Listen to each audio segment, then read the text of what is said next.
사랑합니다. 잘 오셨습니다. 드라마를 보면요, 사랑하는 남녀가 사랑을 시작한 이후에 꼭 등장하는 게 한 가지 있는데요, 바로 갈등입니다. 그죠? 드라마를 볼 때마다 사랑하는 남녀가 꼭 경험하게 되는 것, 갈등이죠. 서로 사랑하는 두 남녀에게 반드시 찾아온 그 갈등은요, 갈등으로 끝나는 게 아니라 대부분 그 사랑을, 자신들의 사랑을 다시금 확인하는 도구와 장치가 됩니다. 어쩌면 사랑이란 것은요, 갈등을 지날 때 비로소 사랑이 이런 거구나라고 알 수가 있는 것 같습니다. 사랑이란 그 어떠한 것도 그 관계를 떼어놓을 수 없다라는 것을 알게 되었을 때 비로소 성립하는 말이기 때문인 것 같죠. 오늘 본문도요, 하나님과 이스라엘의 사랑 이야기 가운데 찾아 들어온 갈등 이야기입니다. 그 전에도 갈등이 굉장히 많았는데요, 이번에 이 찾아온 갈등은 시내산 언약 후에 하나님께서 너희는 내 백성이고 난 너희의 하나님이야, 이렇게 시내산 공식적인 언약 이후에 찾아온 갈등이기 때문에요, 이전 갈등과 비교해 봤을 때 조금 더 심각한 갈등이고, 이 갈등을 어떻게 지나가느냐에 따라서 하나님께서 이스라엘 백성들을 향한 사랑이 어떠한 사랑인지를 알 수 있기 때문에 오늘 이 갈등의 이 대목은 조금 주목해서 보아야 할 장면이 됩니다. 특별히나 바로 직전에 십계명을 주시고 그 십계명에 대해 이스라엘 백성들이 그대로 행하겠습니다, 이렇게 말을 했거든요. 그런데 이 십계명 중에 당장 첫 번째 계명을 어기는 게 오늘 본문이기 때문에 더 주목해서 보아야 할 장면이죠. 이 장면을 통해서 하나님의 사랑이 어떠한 사랑인지를 확인해 볼 수 있기 때문입니다. 여러분, 이 갈등의 전조가 되는 1절을 한번 같이 읽어 보실까요? 1절입니다. 백성이 모세가 산에서 내려옴이 더딤을 보고 모여 백성이 아론에게 이르러 말하되 우리를 위하여 우리를 인도할 신을 만들라. 모세 곧 우리를 애굽 땅에서 인도하는 사람은 어찌 되었는지 알지 못함이니라. 여러분 보시면요, 여기 1절 보시면 백성이라고 되어 있습니다. 근데 여기서 백성이는요, 이스라엘의 그 전체 백성이 아니라 그 백성들의 대표격 되는 사람들을 의미합니다. 그러니까 그 사람들이, 대표격 되는 사람들이요, 모세가 지금 시내산에 올라가서 하나님을 독대하면서 하나님으로부터 말씀을, 율법을 막 받고 있는 중이거든요. 그러니까 많은 시간들이 지났는데 그 모세가 눈에 보이지 않아요.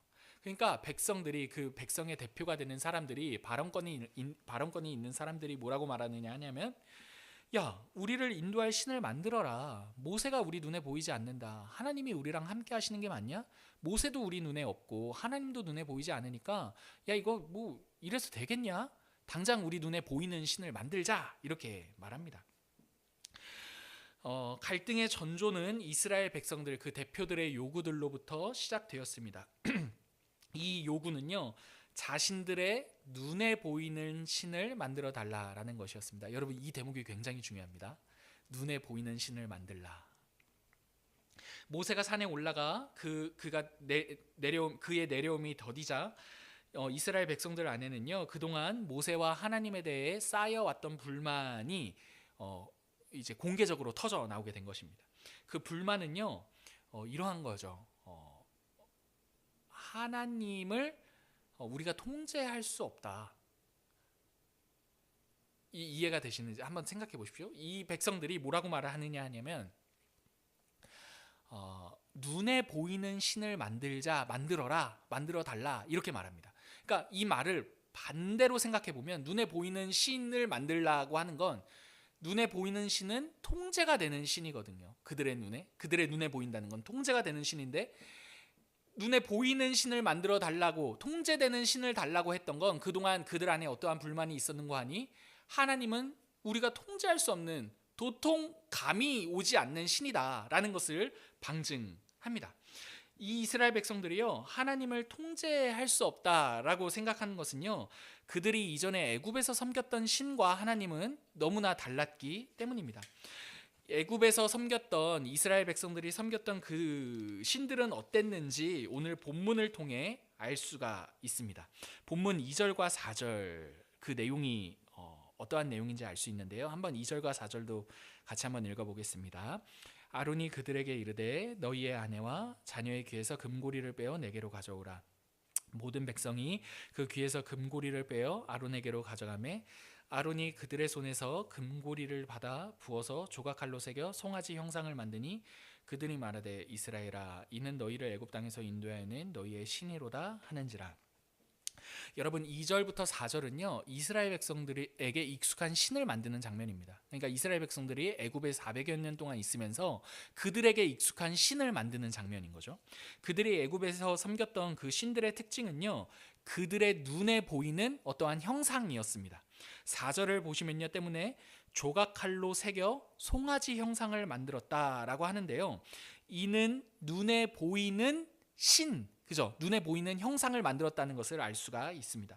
그리고 그 형상들은요, 눈에 보이는 그 형상들은 그들이 애굽에서 섬겼던 그 신들의 특징은요, 눈에 보이는 그 형상은 비인격이라는 특징을 가졌습니다. 무슨 말이냐면 자신들이 하는 대로 보상하는 신, 이게 바로 이스라엘 백성들이 원하는 신의 이미지, 신의 내용이었습니다.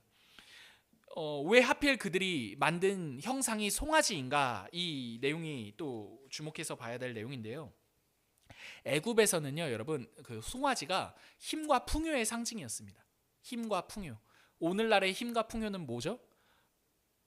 돈이죠, 돈.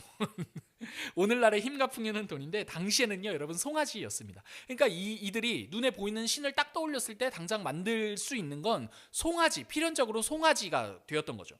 때문에 이스라엘 백성들이 받고 싶고 신을 통해 받고 싶고 원하는 것들을 투영해서 만들었던 게 송아지였고, 바로 그들이 원했던 신이 바로 그러한 신, 자신들이 통제함으로써 자신들이 무언가 이렇게 받쳐냈을 때 그 신으로부터 돌이켜 받아낼 수 있는, 그렇게 통제 가능한 신을 만들고자 했던 게 이스라엘 백성들의 마음에 있던 그런 내용들이었죠. 반면에 하나님은요, 이스라엘 백성들의 눈에 보이지도 않으셨는데, 보이지 않았다라는 것부터가요 그들의 통제 밖에 있으신 하나님이셨습니다. 하나님은요 애굽의 다른 신들과 달리 자신들이 이스라엘 백성들이 바치는 대로 바치는 족족이 그대로 주시는 이런 인과율의 하나님도 아니었습니다. 더더군다나 하나님은요 자신들을 강력하게 만들어주는 그러한 신인 것 같지도 않아 보였기 때문에 어쩌면 신의 산으로 올라간 그 모세가요 더 이상 내려오지 않고 눈에 보이지 않았던 것은 그들이 이제는 우리가 통제할 수 없을 것 같은 그 하나님을 내려놓고 이제는 우리가 통제할 수 있는 그 신을 만들어 그 신을 섬기자. 이양 애굽에서 나왔고 애굽으로부터 우린 자유해졌는데 우리가 애굽에서 섬겨왔던 우리가 바치는 족족, 우리가 원하는 것들을 줄 수 있는 그 신들을 섬긴다면 더 뭔가 되지 않겠냐? 뭔가 가늠할 수 없는 그러한 하나님 말고 통제 가능한 신을 만들자라고 했던 게 당시의 정황이었던 거죠. 무엇보다 여러분 이 이스라엘 백성들에게 있어서 하나님이 통제 불가능하다라고 생각했던 결정적인 이유는요, 그들의 만나 사건, 마라의 쓴물 사건, 여러 그 광야에서의 사건들 때문이었습니다. 왜 그러냐면 하나님께서 그 사건들을 통해서 이스라엘 백성들은 그 종전의 애굽의 신들은 어떠한 신이었습니까? 자신들이 원하는 게 있으면 바치면 됩니다. 바치면은 만나도 주고 바치면은 마실 수 있는 물도 주고 이러한 프레임에 있는 신이었는데, 그들이 광야에서 경험한 하나님은요 어떠한 하나님이셨습니까? 어떠한 와중에서도 철저히 하나님을 신뢰해야 한다. 이 신뢰의 영역이 들어왔기 때문에 굉장히 이스라엘 백성으로서는 당혹스러웠던 것이죠. 그동안 그들이 만든 신들, 애굽에서 믿었던 그 신들을 역시도 믿음을 요구했지만 그 믿음의 이면에는요 그 이스라엘 백성들 자신을 향한 믿음이었습니다. 그 신을 통제할 수 있다는 것은 자신에 대한 믿음의 여부로 결정되었기 때문입니다. 그러나 하나님을 신뢰한다는 것은요 이와 반대로 자기 자신에 대한 믿음을 포기하는 행위였고, 실제로 그들은요 광야의 여러 경험들을 통해 자신을 신뢰하는 것을 멈추고 이제는 하나님을 신뢰해야 한다라는 것을 반복적으로 경험했기 때문에 이들에게는 굉장한 모험이었던 거죠. 400여 년을 나를 믿는 인생을 살아왔는데 그 신을 섬긴다고는 하지만 결국에 나를 신뢰하는 인생을 살아왔는데, 내가 한 만큼, 그죠? 나에 대한 확신을 더 키워내는 그 신들을 섬기면서 지내왔는데, 이제는 나에 대한 신뢰를 내려놓고 하나님을 신뢰해야 된다는 이 장면은 그들로 하여금 하나님을 더 이상 통제할 수 없는 신, 야, 불안한 신, 우리가 통제할 수 없기 때문에 이거는 야, 가능성이 있을까? 이렇게 의심하게, 도리어 의심하게 만드는 신이었다는 것입니다. 때문에 이 전체적인 맥락이 이 송아지 형상을 만드는 사건의 전반적인 배경이 됩니다. 이렇게 자신들이 통제할 수 있는 신을 섬기고 싶어서 송아지 형상을 만든 이스라엘에게 하나님께서 이러한 반응을 보이십니다. 7절과 10절입니다. 7절과 10절 같이 읽어보겠습니다. 여호와께서 모세에게 이르시되 너는 내려가라. 모세에게 하는 말이죠. 내가 애굽 땅에서 인도하여 낸 너의 그 백성이 부패하였도다. 그들이 내가 그들에게 명령한 길을 속히 떠나 자기를 위하여 송아지를 부어 만들고 그것을 예배하며 그것에게 제물을 드리며 말하기를 이스라엘아, 이는 너희를 애굽 땅에서 인도하여 낸 너희 신이라 하였도다.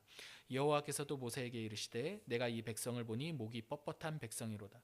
그런즉 내가 하는 대로더라. 내가 그들에게 진노하여 그들을 지멸하고 너를 큰 나라가 되게 하리라. 그러니까 하나님께서 이렇게 하시는 거죠. 야, 이스라엘 백성들 지금 하는 꼴 봤냐? 야, 나랑 십계명 당장에 언약 지키자마자 돌아서서 이러한 짓을 한다. 야, 내가 이 백성들 다 진멸하고 모세야, 너 한 사람 데리고 내가 큰 나라 이루겠다. 이렇게 지금 말씀하시는 게 하나님의 반응입니다. 이스라엘이요, 자신들이 통제할 수 있는 신을 만든 그 장면을 보시고 하나님께서 이스라엘의 그러한 행위를 보시고 진노하신 것이죠. 그들을 멸하겠다라고도 말씀하셨습니다. 이 하나님께서 이렇게까지 분노하시는 이 장면들을 보면서요, 야, 하나님이 이렇게까지 분노하실 수 있는 것인가? 하나님인데 그래도 분노해도 되는 건가? 뭐 이렇게 말하는 분들의 이야기도 들은 적이 있습니다. 그런데 여러분, 이 지점이야말로 실은 하나님께서 어떠한 하나님이신지를 우리들에게 말해주는 장면이 됩니다. 왜냐하면 여러분, 인격적인 관계는요, 그 관계가 어그러졌을 때 분노해야 정상적인 관계가 되기 때문입니다.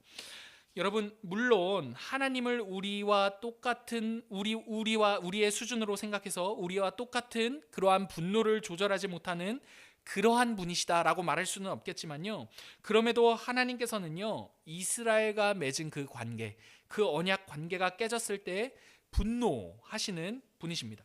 여러분, 한번 생각해 보십시오. 두 남녀가요, 서로 사랑했습니다. 남자가 여자를 너무나 사랑합니다. 그런데 그 여자가요, 만약에 다른 남자를 만났다고 생각해 보십시오. 근데 그 남자가, 그 상대 여자가 다른 남자를 만났는데 그 여자한테 이렇게 말하는 거예요. 여자친구 이름을 부르면서 뭐 영희야 나는 너를 사랑해. 사랑하니까 너 이렇게 다른 사람 만나도 괜찮아. 이렇게 말한다면 여러분, 그 두 남녀 간의 관계가 정상이겠습니까? 결코 그럴 수 없죠. 정상이 아닙니다. 만약에 이런 말이 남자 쪽에서 여자가 다른 남자를 만났음에도 불구하고 그 남자 쪽에서 난 너를 사랑하기 때문에 너가 다른 남자를 만나도 괜찮아 라고 말한다면 그 남자의 이러한 반응은요, 그 여자를 사랑하지 않았거나 아니면 뭐 챗 GPT겠죠. 그죠? 인격이 없는 그런 비인격적인 실체, 이 둘 중 하나일 것입니다. 지당히 그 상황 속에서는요, 화를 내고 그 관계를 정상으로 돌려내기 위해 뭐라도 해야 하는 게 그 여자를 사랑하는 남자의 태도가 될 것입니다. 이와 마찬가지로요, 하나님께서 이스라엘이 어그러뜨린 그 관계에 대해 분노를 표현하시는 것은요, 하나님께서 인격적인 하나님이시라는 것을 의미하고 그 관계에 진심이시라는 것을 말해줍니다. 하나님께서 인격적이신 하나님이시다라는 이 말은요, 모세의 말을 통해서 더욱 분명하게 드러납니다. 13절인데요, 제가 한번 읽겠습니다. 주의 종 아브라함과 이삭과 이스라엘을 기억하소서.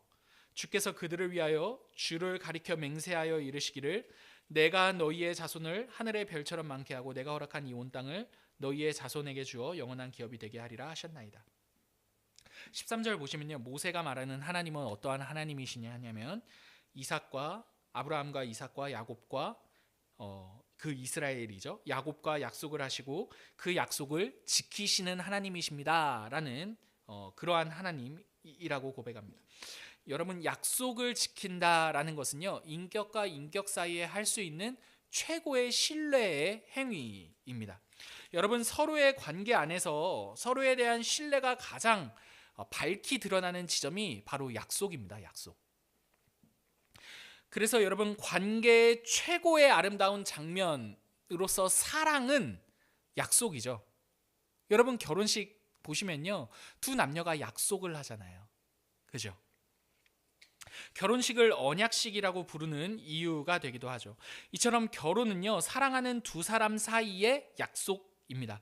서로의 평생을, 이 관계를 지키기 위해 주어진 책임과 의무를 이행하겠다라는 약속의 행위죠. 이 약속이 약속으로서 성립되기 위해서는요, 한 가지 중요한 사실이 있습니다. 무엇이냐면 상대를 통제하지 않겠다라는 사실입니다. 자유의지 안에서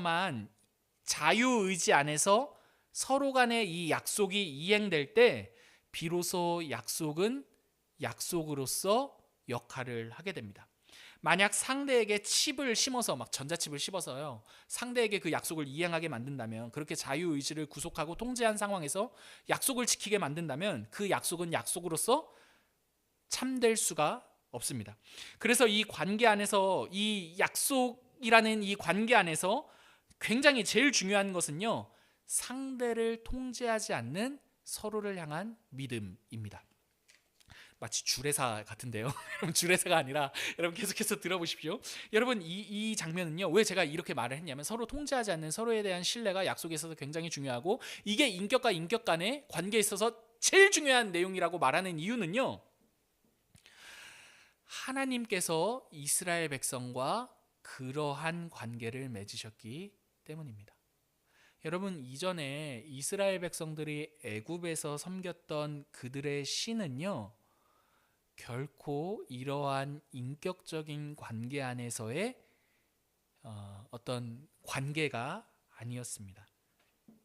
애굽에서 섬겼던 그 신은요, 결코 그 섬김의 행위 안에서 신뢰가 들어설 수가 없습니다. 왜냐하면 이미 그 애굽에서 섬겼던 그 신들의 시작부터가 사람 편에서요, 그 신을 통제하여 자신이 원하는 것을 얻고자 만든 신이기 때문입니다. 거기에는 신뢰가 아니라 통제가 있었고요, 자유가 아니라 속박만이 있는 관계였습니다. 관계라 할 수 없는 거죠, 엄밀히 따지면. 자신들의 힘과 풍요만 그 신이 책임져 준다면 어떠한 일이 일어나도 상관이 없는 관계가 바로 애굽에서의 신과 사람 사이의 관계였습니다. 여러분, 그래서 고대 근동에는 인신제사도 있었대요. 인신제사. 그죠? 그게 말로만 그냥 있었던 게 아니라 어떠한 그 관계 안에서는요, 어떠한 일도 일어나도 괜찮은 거예요. 왜 그렇습니까? 내가 원하는 것만 받으면 되니까. 인격적인 관계가 아닌 거죠. 근데 여러분, 오늘날에도 생각해 보면요, 인신제사가 있습니다. 어떠한 인신제사입니까? 경제의 논리에 희생되는 사람들. 돈을 벌기 위해 자기 자신을 그 한복판에 던져야 하는 이 구조적인 문제들. 여러분, 이게 현대판 인신제사 아닙니까? 아직도 생각나는 게 카타르 월드컵에 그 인부들이 뭐 4,000명인가 5,000명이 죽어나갔대요. 근데도 쉬쉬하죠. 그리고 카타르 월드컵이 끝난 후에 성공적인 월드컵이었다, 이렇게 말하죠. 모든 것들이 이 돈의 원리에 다 눌려서 사람들의 생명이 그렇게 바쳐져 가는 것, 현대판 인신제사 아닙니까?